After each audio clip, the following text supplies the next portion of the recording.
Hello everyone! In this video, I'll show you how to redeem your American Airlines flight credit. First, find your flight credit. Check your original confirmation email or log in to aa.com. Go to Manage Trips or Check In and select View Travel Credits. Next, copy your credit number. Open your flight credit details and copy the number to your clipboard. Next, book a new flight. Go back to aa.com and book your new trip as usual.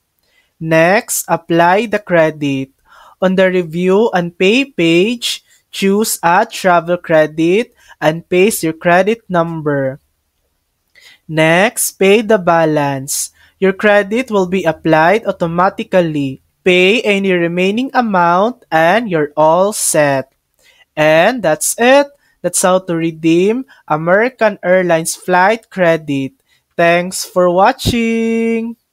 If this video helped you, please like and subscribe for more helpful tutorials.